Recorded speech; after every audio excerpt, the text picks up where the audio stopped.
Hi, everybody. As Dr. Nick would say from The Simpsons, I'm Phil Hammer, and welcome back to episode 10 of our Modded Greases campaign.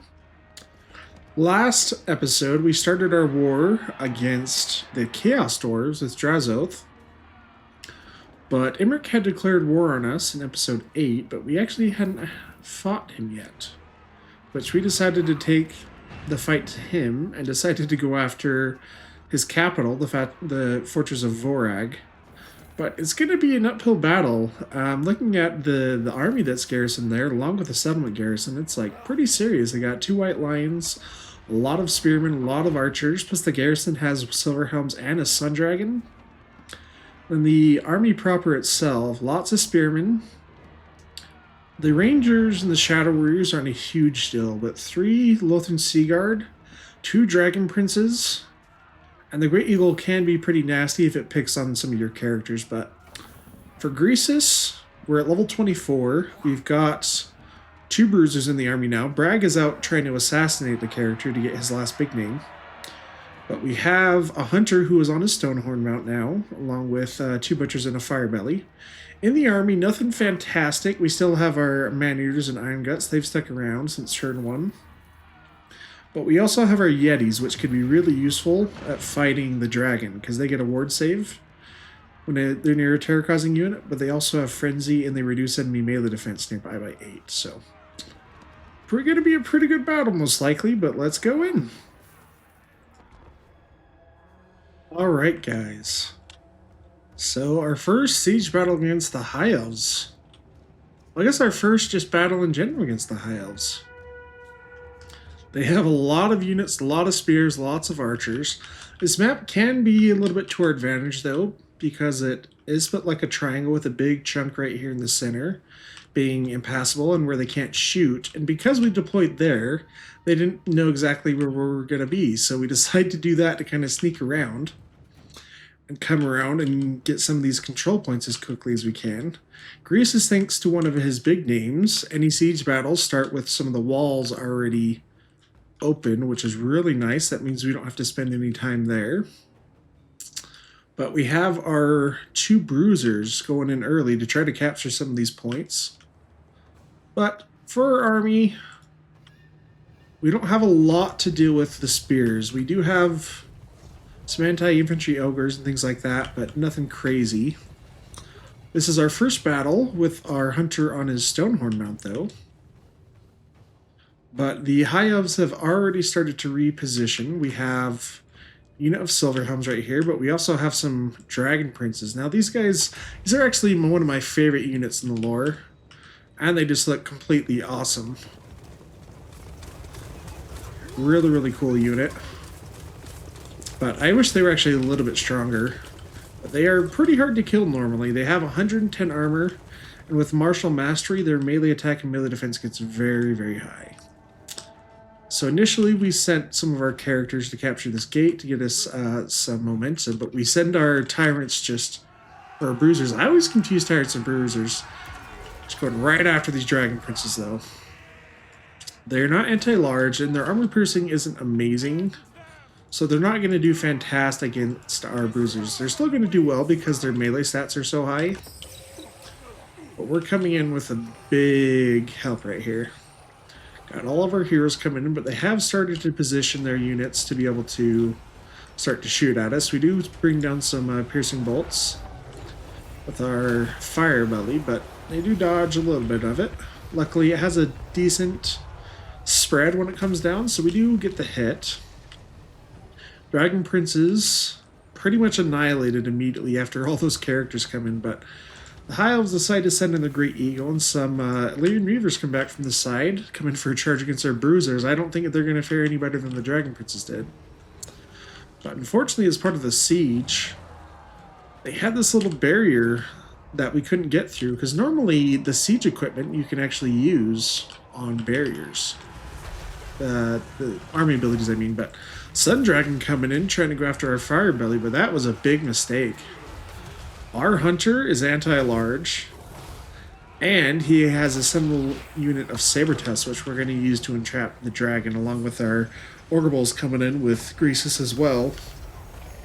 These Illyrian Reavers just getting demolished by our bruisers. They've barely taken any damage in return. But even though it seems like the battle's going really well for us so far, the High Elves are still repositioning. They have all of these units that are making their way over still. We did Vanguard deploy our Noblar trappers over here. I kind of left them there just so they could try to sneak around once the High Elves had abandoned that position. But with us taking the center part, we are going to try to get through this barrier. The dragon doesn't quite get finished off. But we send some units to capture this control point, and we're going to try to move up the hill and capture this other one. For now, bruisers are going to chase off the Illyrian Reavers, though. But now we have started to see the major antagonists of this battle, all the ranged fire from the High Elf archers. They have a locked-on sights on Greasus, taking lots of damage, but luckily his HP pool is just so massive, he just kind of shrugs it off. But our Yetis have come in, they're debuffing these Dragon Princes with their Aura of Frost. Dragon's going to come back for round 2, apparently. Gets his breath attack off on these pigback riders, decimates them, kills 35 guys immediately, and severely hurts the rest of them. But over here we have taken the control point, so the rest of this side of our army is going to move in and try to get on these spearmen. Luckily we were able to get on top of them before they could brace, so they don't get their charge defense, but they still have very high stats, 61, so part of that is from martial prowess. But Siege Defender also gives them another 6, and then Legendary gives them another 6 as well, so they are freaking hard to kill. But over here, they decided to start to focus on our Yetis, so I did throw down a Troll Guts to keep them healthy. They've been a really important unit for previous battles, so I wanted to make sure they could be of use if they got to that point. But we're in kind of a stalemate right now. We're just trying to get through this barrier. These Dragon Prince is still trying to block us. But with Greasus nearby to give all these buffs and debuffs to enemy units, not going to be terrible. There we did use the Ogre armor ability that can destroy siege equipment and walls to break down that barricade right there. Because I thought we'd have a pretty quick time getting through these spears, but they've held the line. But over here, one of our bruisers is leading some Ogre Bulls and Iron Fists along with some Nobblers to get some Silver Helms. Some Shadow Warriors are trying to shoot us though. But I thought splitting our forces would give us enough to get on some of these archers, but man, the spearmen just proving very resilient. Over here, we have finally broken through the barrier. So we're sending our Stonehorn up to try to get some positioning over by their control point. Push through. He's taken a lot of fire, but part of the reason I gave him extra missile resist was specifically for battles like this against the High Elves, because man, he's just a big target, big hitbox, loves to get shot at. The combined forces of the High Elves, just those spears and Shadow Warriors and Archers just doing a lot of damage, because we are not able to push through these spearmen. On this side, they're reinforcing with even more. They have 2 White Lions coming in to support the Rangers, and these Silver Helms who do break the Nobblars, but our Bruiser and the Ogre Bulls with Iron Fist still holding up pretty well. I decided to bring our Fire Belly over just because I saw how much we were actually struggling over here. So I thought we'd send some magic support up here, but they are going to come in with a Penumbral Pendulum right there on our Nobblars. Luckily, it doesn't do too much to Monstrous Infantry, so we're kind of okay. But up here, we're pushing uphill into the staunch line of spears with Greasus and our Butchers. Meanwhile, our Stonehorn does try to get up behind here, but again, he's fighting Spearmen, and they're just proving very resilient. But lots of archers. They've gone through about half their ammunition. There are a few units of Sea Guard, which we haven't got to melee yet. There's 1, 2, 3 right there. Very tough to kill. These guys don't have shields, so their melee defense is not quite as good. But it is still very high. But we send the Yetis to come up and help the Stonehorn for a little bit. Over here, our Nobblars have finally come into support Greasus and our characters, but Greasus still just being a pincushion for all the High Elves, but he has the HP to outlast it. Butcher coming in, Bone Crusher right here, that was one of his bound spells. And over on this side, we finally pushed through one unit of spearmen, which you can see all their corpses around, but they got 2 more right there. These guys have taken a lot of damage. These Ogre Bulls still have 14 models, but they just down to 12 really, really quickly. But we did drop a big old piercing bolts down here. Annihilated some of these white lions. Along with the fire belly, his flame incarnate and eruption to do a lot of damage. But we have not been able to shut down almost any of their archers. So it has been a knockout drag down fight. Yetis not doing very well against the spears. So in a second I'll decide to pull them back out. But yeah, Greasus ran away for a little bit, I think just to give himself a little reprieve from all the arrows. But Stonehorn now doing its work. So this is the first time we've been able to use him. His mass is just being awesome. He has almost 10,000 mass, so he can push through basically anything, except for like very high tier elite halberd infantry like Chosen or Phoenix Guard. So Lothan Seaguard can put up a fight, but he's able to just kind of push through them. We've broken through the spears that were holding us on the hill, and we're able to kind of engage on more fronts now. This battle over here is still not going well for us. Units getting very low. Bruiser's only about half health, so he's still doing pretty well. But over here, we have almost broken the entire line on this side. White Lions just barely holding out. Our infantry is kind of routed for the most part. These man-eaters just wiping out these White Lions as some of our nobblers come back. But it is being carried entirely by our 2 heroes over here. These Ogre Bulls with Iron Fist get very damaged. The Archmage right there. Archmage of the Lore of Shadows. But on this side, we've made a little bit of progress, but we're still just fighting a very, very difficult enemy. But we've got to the point where we shut down a lot of the high elf ranged, and here we drop a big piercing bolt. Hit all of those spearmen and archers. And it is going to be the straw that broke the camel's back.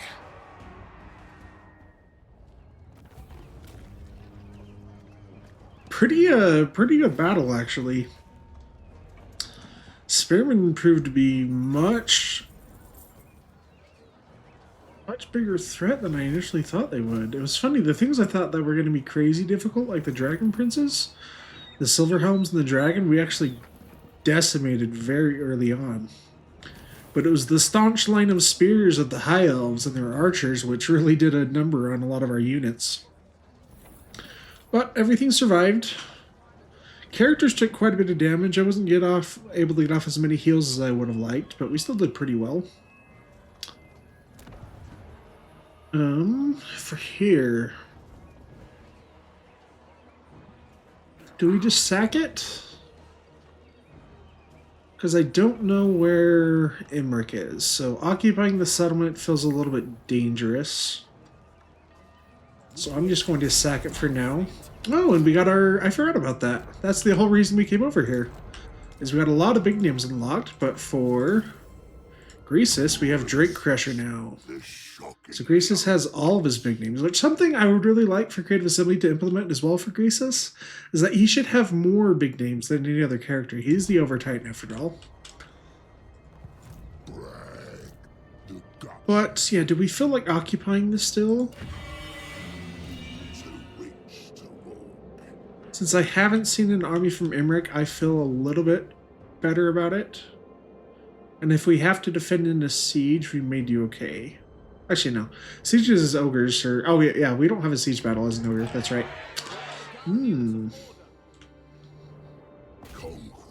Let's play a little bit risky. We'll occupy it.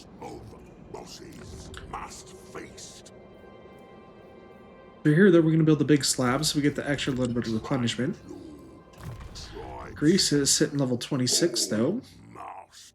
We are trying to make him a beast on the battlefield, because he's kind of wimpy and vanilla, but in this mod, he can actually be pretty good. Let's give him even more hit points. So the Noblar Palanquin gives him 4,000 extra HP. We've got Greater Girth for another 10%. And then 15% hair. So we've got 25% more HP. We're up to 16,360. So what he has right now, he has more HP than Kugath Plaguefather, who has the largest HP pool in the game. So that's pretty crazy. Our Firebelly's finally immortal, and let's get Arcane Conduit. And Fire Within just gives him more melee attack and weapon strength, which his stats are pretty good on the offense. But for one of these skills, you would get Speed and Vanguard Deployment, Burnt, which reduces enemy leadership plus causes terror. Whereas this gives you weapon strength and sundering attacks. Terror is always pretty useful. And reducing enemy leadership. What is your melee attack like already? Okay, so we may not need Sundering Armor because he already does a fair amount of armor piercing. So let's do Firebrand. But we did unlock some big names, though. Let's look at which ones we did. For both of our bruisers, what did they get? Win a battle with 2,500 kills. Okay, they're both the same. And then we're going to save their skill points till they hit rank 14. Actually, one of them, though, let's upgrade Finish Off Trading. For our Butcher of the Great Maw. This is our secondary one, but this is the one we actually want to keep in the army. This guy will give off eventually, probably once he's immortal. But for the rest of his skills, do we want to go down his unique Butcher line, he gets Foe Seeker, Leadership when he's not in melee to nearby units, hero action stuff, Winds of Magic reduce costs, reduce miscast, and spell resist, and Dinner Bell gives him ability to decrease cooldowns. Okay. Let's spend 1 point to upgrade the Maw so we can ever cast it if we need to, because that's a really good spell. It actually did do a lot of good for us in that last battle. Okay, for our Hunter, yeah, I don't need this right now. He did pretty well in his Stonehorn, though. Let's give him physical resist and missile resist facing the High Elves. We got a lot of meat from that battle, so let's give some to this camp. I guess it's already upgrading. We'll give it some more next turn if we feel like it. Pig Barter. Let's get our landmark, though, so we can get that poison attacks. Follow our Nobblers faction wide. Upgrade Spice Trading. And for this Tyrant, we were kind of lucky. I was afraid there was going to be a bigger army here, because I really didn't want to fight a manual siege battle with the prototype Mega Mortar here. So hopefully we get the auto-resolve victory. Okay, we get a Pyrrhic victory, though. Because the garrison, so they have a Sorcerer Prophet just there, but then they have a Demon Smith. The garrison actually has a bunch of Chaos Ogres. Okay, if we auto-resolve it, we just lose one Ogre Bowl. I think that's worth it, even though we are going to have very high casualties. I think it would actually be worse for us if we fought that one manually. I'm going to sack it, though. We should still have enough movement range to occupy it. But I want the extra gold and money, because we are greedy. We are playing as Grease's Goldtooth. We got to be as greedy as possible. Okay, for our Tyrant, though, let's get snacks. That's what we've been building up towards, but now we can go towards his unique line. So this gives leadership for his army and reduce enemy chance of wounding him. Tyrant gets the spoil. Okay, our Bruiser hit level 12. Awesome. So let's get Puncture. That gives him armor, sundering, and melee attack. He is mounted right now on a Mournfang. So let's give him the extra mass, melee defense, and physical resist. That'll be nice. For our Firebelly, let's get Fire Breath. Hunter, we want to get Savage Predators eventually, but let's do Beastmaster for now because that gives Frenzy to our Blood Vultures. Our Butcher. Let's do Replenish Troops because we took a lot of casualties with that battle. And our other guy, let's do Puncture, Movable Bulwark. We should have enough to get this. So let's do Brutish Thug and then get stuck in, I said. So this is really nice, gives melee attack and leadership. The other Bruiser, we're going to wait as well for level 12. This armor did get severely damaged, though. And it is pretty high, so I want to make sure we heal up before we move on too quickly, though. So we have some Chaos Ogres that have... So looking at their stats compared to regular dual weapon ogres. They have slightly less speed, but they have more melee attack. It's really nice to get some ranged for this army. Actually, what are the big names here? I know some are for crushers, but Who can I boss around next? yeah, crushers looks like a big one. I don't think we have access to them yet. I think, yeah, our building is still upgrading. So in the meantime, let's get some iron guts. Actually, I'm going to check the hunter to see if he has any big names for saber tusks or gorgers. Yeah, saber tusks I'm not a huge fan of, but it does give him 2 more uses of his summon ability. You know, why not? It's not something I would normally do. So let's do something fun for this campaign.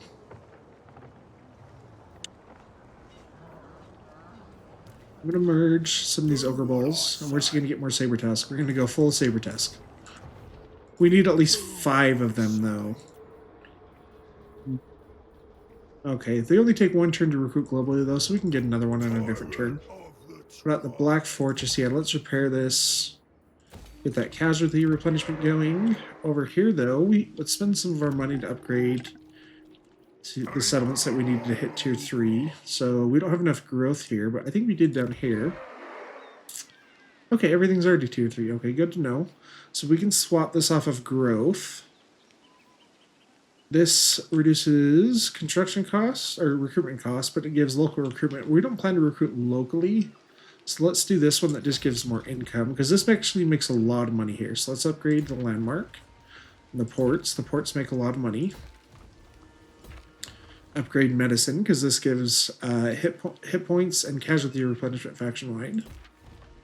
And that's pretty much all of our money, but it's well spent over here. We made a lot of money this turn, but we spent it all very, very quickly. We need to find another character for Bragg the Gutsman to go after, though. But up here, though, we didn't quite decide what we wanted to do. We decided to pull this army back and recruit some better units to face Drazoth, because we don't know what's in his army. But it is going to be difficult, and he is already on Cinder Breath, so he's going to be very hard to kill. Bruiser! Ogre tyrant! And our camp up here is just waiting to get to some of these buildings to finish so we can continue to upgrade them.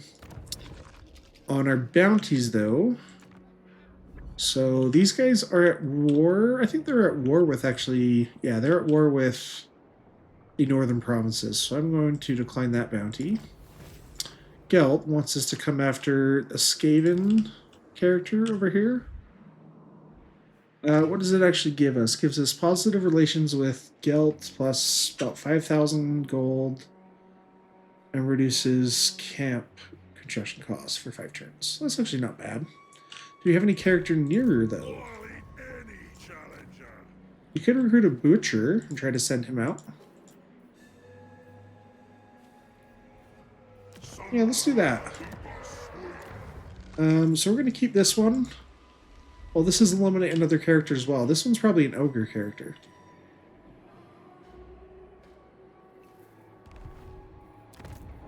Because we kept 2 heroes over here to help fight Drazoth. So I'm going to make room for them.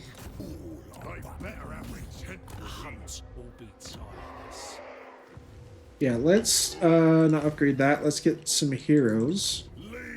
Or 1 hero. I think we only had, yeah. So let's do Lord Deathcaster, which has the best traits. Cunning, Flabby, Mob Preacher, Farter, Strategist, Big Daddy, Aggressive.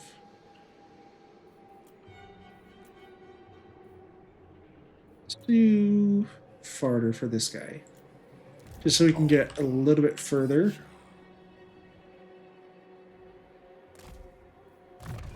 Put all of his points into Wound and Specialists. That way he has a much better chance of succeeding. Obey me! In charge!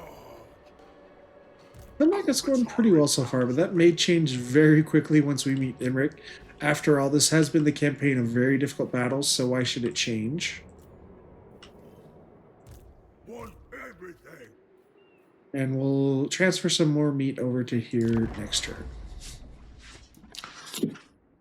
I'm curious to see what Drazoth is going to do, though. Okay, so this is the camp we inherited from that Confederation.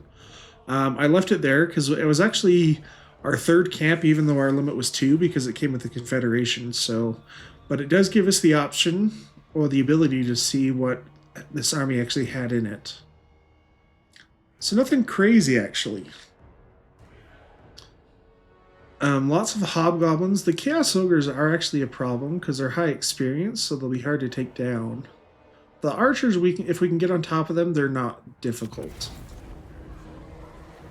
So I assume that Drazoth is going to keep pushing towards the settlement we inherited up to the north.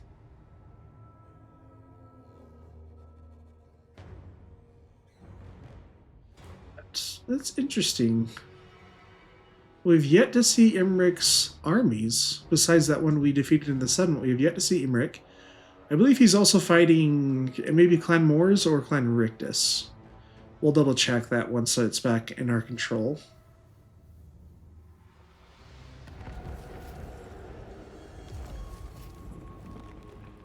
Camp destroyed! Oh, nice. We get a Talisman of Preservation, Potion of Healing for that. Sweet. And now we get extra casualty replenishment and plague immunity for 1 turn. Okay, another bounty is to eliminate. Okay, that's another. Wrong one. I was going to say this is another. So there's 2 Ogre characters that wants us to wound, and then the Skaven one, which I'm fine with that one. Well, let's go after the Skaven one first. Oh, where is he? Wrong guy. Where was he? He's over by Taizu. Oh, come on, let me select the right one. There we go. But this camp... Yeah, Drazoth came back to the settlement, which means he's less likely to go that way. We're going to get a bunch of good units next turn, then we can move on Drazoth. I feel confident we can win that battle, but for our camp right here, now that we've actually ranked up, I want to get some Crushers, because Crushers are really cool, and we have lots of big names for them. But that uses a lot of our meat, so we're going to have to send some this way from Greasus. As far as his skills, let's do Master of Meat. And then Devour Challengers, because that gives his army leadership. But, yeah, I'm very curious about Imric. There's no army here. Who is he at war with? He's at war with us? Oh, and Clan Moors. Okay. That's surprising that he's gone so far that way. But Greasus can make it to Ashridge Mountains. That's good to know. Greasus, you gotta find a character, man. You gotta get your big name so you can get Unbreakable. Okay, there's another army. It is not Imric, once again. But we have enough movement to take either Ashridge Mountains or Bitter Bay. Which territory are you in, actually? I think you're... Okay, you're actually just barely in Bitter Bay, so we're going to switch you over to raiding. You'll get a little bit more income that way. So let's take out this army before it becomes a problem. But before that, let's set up our technology. Mountain Tyrants gives us some more commandment bonuses, which I'm not crazy about. This reduces construction costs for Fire Shrine and Fire Cave.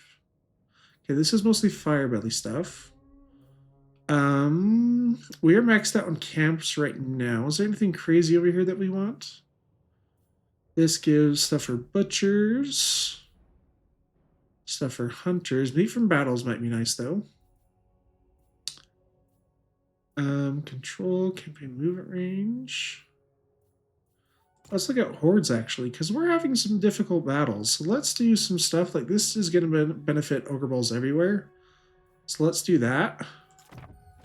Whetstones would... This benefits Ogre Balls and Iron Guts. Whereas going up would just benefit Lead Belcher, so let's do that one. Seems like a good way to go. We're taking the fight to Imric's faction. He doesn't want to show his face himself, though, apparently. Alright, looking at this army, it's a Pyrrhic victory, and we'd lose a fair amount of stuff. As far as what they actually have, okay, for Silver and Guard, we've learned our lesson that High Elf Spears against our armies are actually much more serious, and Silver and Guard are even worse. They're much stronger. But the rest of the army's not crazy. The cavalry will be a little bit hard to catch, but some of it is melee, so that's not a big deal. Shadow Warriors are the same. Once we get them in melee, they kind of crumble. The Lothran Sea Guard. Yeah, we're going to fight this one, because we can't risk to lose that much in an auto-resolve. Alright, we have our second battle against the High Elves. That first battle went pretty good in my opinion. But this army is a little bit more dangerous. They have lots of archers, but they also have 4 units of Silver and Guard. These guys are much, much more tough. They're very, very tough compared to normal spearmen. If you take a look at these guys, compare them. So Silver and Guard get 35 more armor, bunch more leadership, much more melee attack, and even better melee defense. Spearman melee defense is pretty good, but these guys are just nasty. Plus they have a huge spell resist, 30%, so they are very hard to take down. But we get our bruisers on top of some of the Illyrian ranged cavalry, because we got to shut those guys down. Luckily our bruisers are actually pretty quick. Just barely fast enough to catch the Illyrian Reavers. We have our Yetis coming around also to try and help with their slow aura. But the High Elves really just love to shoot Greasus. But we are also targeting down these Ogre Bulls with Iron Fist. Their shield's not helping out. We do have Cash Cascade coming down. Big melee attack and damage buff. And we have deployed our Nobbler Trappers on the side with Vanguard deployment. But it's kind of a really, really tough mosh pit right here. Like, you look at these Ogre Bulls with dual weapons. These are the prime target for them to fight. Infantry, but man, these Silver and Guard and Spearmen just rocking them. Grease is kind of on his own now, but he can hold the line. He is getting shot a lot, but that massive HP pool going to be playing a big part in this battle. We break through most of the infantry over here. Some Sea Guards still holding out against these Ogre Bulls and our Butcher. But we've caught almost all of the right flank of the High Elves and shut down their archers and their cavalry. Some of them are just barely coming back. But going on very quickly, we bring the Stonehorn over just to kind of finish them off with some terror routes, hopefully, on his Stonehorn. Nice big charge. Yeah, and that terror just doing really, really well. But over here, yeah, it's just been a very difficult battle for us. Like, these guys are just doing amazing. Like, look at these spears taking no damage. Our Butcher is still able to do pretty good work. Our Firebelly's pushed through. I tried to get him on top of some of these archers. But our Iron Guts and some of our Man-Eaters have broken through, and we're trying to get on the rear for a little bit. Our Nobbler Trappers had a pretty good range fire against these Lothran Sea Guard for a little bit, but they are also getting pelted by these Illyrian Reaver archers, which is not great for them because they outrange us.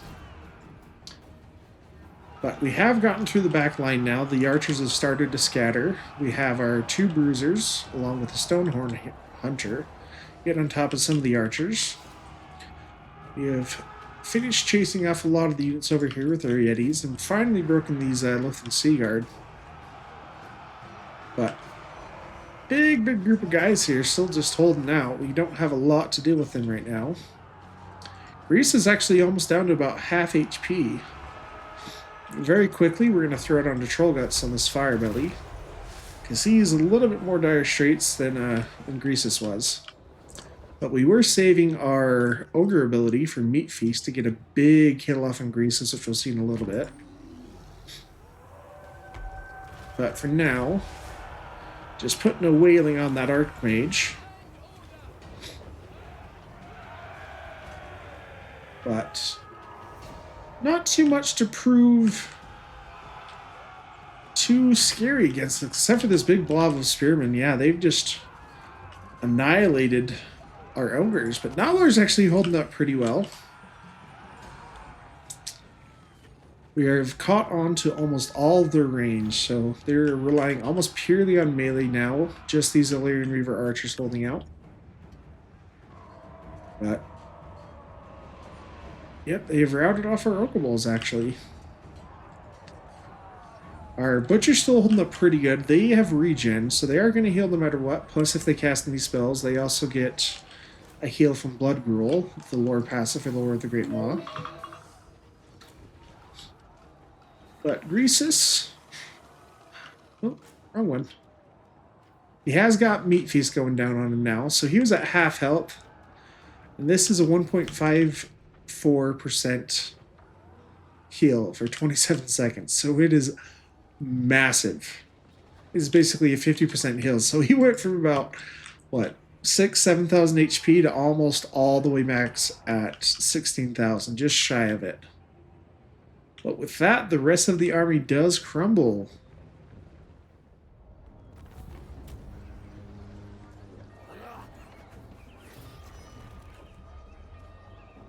Okay, actually, I don't know if that's our first loss with Greasus, but very, very difficult for some of our units. Didn't look like we didn't take too damage with a lot of our stuff. Characters took a lot, but we were able to heal up a lot of it. But I think these guys just got shot nearly to death, so...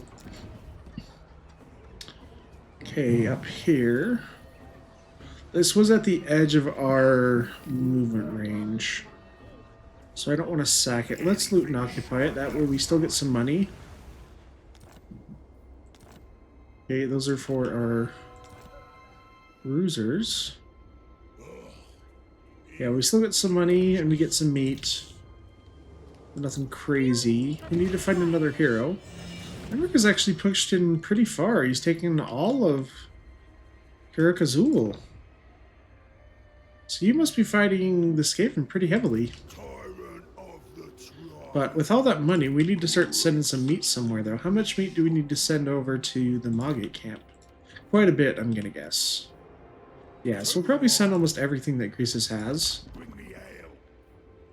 Let's... I think we're okay not having Meat Feast.